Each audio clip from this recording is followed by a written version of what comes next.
بسم اللہ الرحمن الرحیم۔ السلام علیکم، آپ سب کیسے ہیں؟ اللہ آپ سب کو اپنے حفظ و امان میں رکھے، آمین۔ آج جو میں ٹاپک لے کے آئی ہوں کہ دعا قبول نہ ہونے کی سب سے بڑی وجہ کیا ہے۔ جو ہم دعائیں کرتے ہیں اللہ تعالیٰ سے، جو ہماری دعا قبول نہیں ہوتی، اس کی سب سے بڑی وجہ جو ہے وہ حلال اور حرام کا فرق ہے۔ ہمارے یہاں جو کمانے کا ذریعہ ہے، اس سے حلال طریقے کے بجائے حرام طریقے سے جو کمایا جاتا ہے، وہ ہماری دعاؤں پہ بہت برا اثر ڈالتی ہے، اس سے ہماری دعائیں قبول نہیں ہوتی۔ حرام کیا ہے؟ آپ کو پتہ ہے حرام کمائی کا نتیجہ؟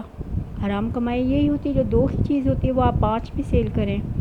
آپ لوگوں کو مہنگا کر کے چیزیں دینا اور سود لینا، یہ سب حرام کمائی ہوتی ہے۔ اسے ہم حرام کمائی سے گھر بنا لیتے ہیں، جائیدادیں بنا لیتے ہیں، سب کچھ کر لیتے ہیں، لیکن اس سے ہماری زندگی پہ بہت برا اثر پڑتا ہے، ہماری دعائیں قبول نہیں ہوتی۔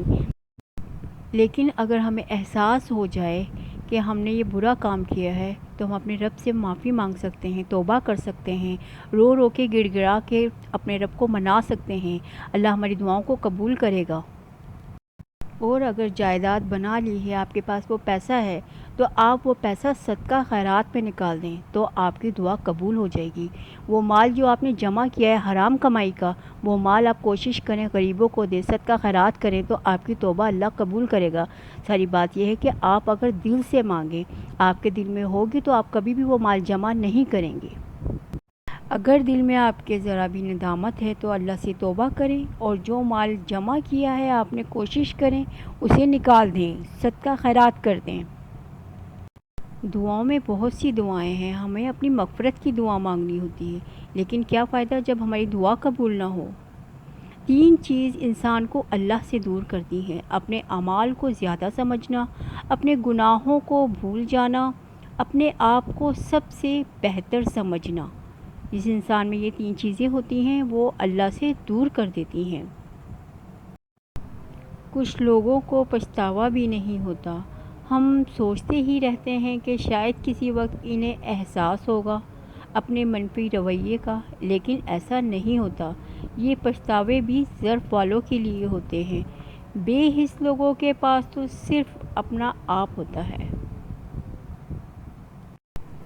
حضرت علی رضی اللہ تعالیٰ عنہ کے پاس ایک یہودی آیا اور کہا، میں نے سنا ہے آپ مسلمان جب عبادت کرتے ہیں تو برے برے خیالات آتے ہیں، جبکہ ہم عبادت کرتے ہیں تو ہمیں نہیں آتے۔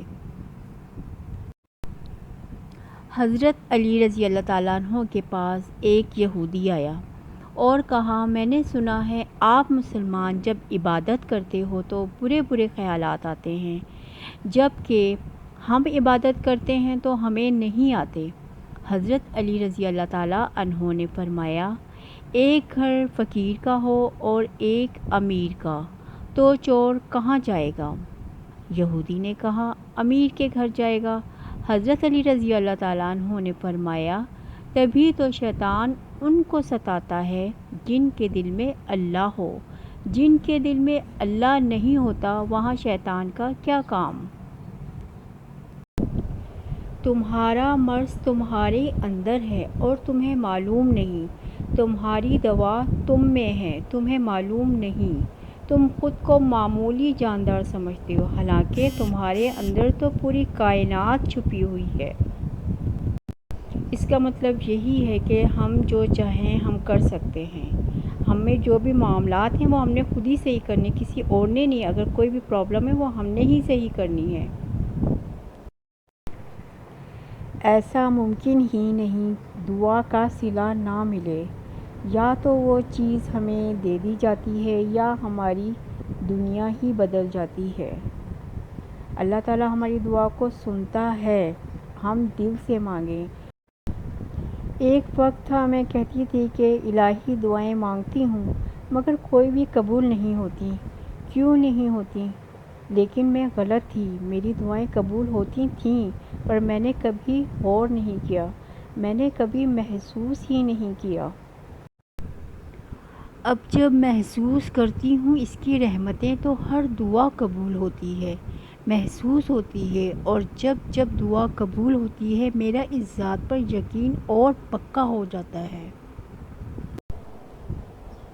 اللہ کی نگاہ میں وہ آسانی ہوتی ہے، انسان جس کو سزا سمجھتا ہے وہ عطا ہوتی ہے، بس وقت کو کچھ وقت دینا ہوتا ہے، پھر پتہ چلتا ہے کوئی دیر نہیں تھی، جو دیر تھی وہ تو سراسر خیر تھی۔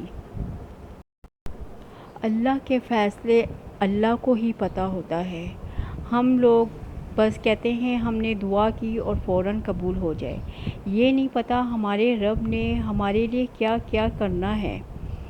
جو ہم دعا مانگتے ہیں اللہ ہمیں یا تو وہی دے دیتا ہے، یا ہماری کوئی مصیبت ٹال دیتا ہے، یا اس سے اچھا دیتا ہے، یا آخرت کے لیے رکھ دیتا ہے۔ جب آخرت میں ہمیں کوئی نیکی نہیں دے گا، ہمارے اتنے گناہ ہوں گے، کوئی بھی نیکی، ہمارا کوئی ماں باپ بہن بھائی بیٹا بیٹی کوئی ہمیں اپنی نیکی نہیں دے گا، تو اس وقت یہ جو دعا کی ہوتی ہے ہم نے، یہ دعا کام آئے گی۔ دعا کبھی بھی رد نہیں ہوتی، اس کا صلہ ملتا ہے، دنیا میں ملتا ہے، اگر دنیا میں نہیں ملے گا تو ہمیں آخرت میں ملے گا، جو کہ اصل زندگی ہے۔ اس کے لیے ہم لوگ کیا کیا نہیں کرتے، نمازیں پڑھتے ہیں، دعائیں کرتے ہیں کہ یا اللہ ہماری آخرت سنوار دے، دنیا بھی سنوار دے اور آخرت بھی سنوار دے۔ اصل زندگی تو ہماری آخرت ہے۔ دنیا میں تو ہم امتحان دینے کے لیے آئے ہیں، رزلٹ جو ہے وہ ہمیں اوپر جا کے ہی ملے گا، ہمیں اپنے رب کے پاس جانا ہے اور ادھر ہی ہمیں اس کا انعام ملے گا، جو جو ہم کریں گے اس کا صلہ ہمیں اوپر جا کر ہی ملے گا۔ پھر میں آپ سے یہی کہوں گی کہ عملوں کا دار و مدار نیتوں پر ہے، ہماری جیسی نیت ہوگی ویسے ہی ہمارے اعمال ہوں گے، تو ہمیں کوشش کرنی چاہیے اچھے اچھے اعمال کریں تاکہ ہمیں اس کا اچھا صلہ ملے، دنیا میں بھی اور آخرت میں بھی۔ اللہ ہماری دعاؤں کو قبول و منظور فرمائے، آمین۔ دعاؤں میں یاد رکھیے گا، اجازت دیجیے، اللہ حافظ۔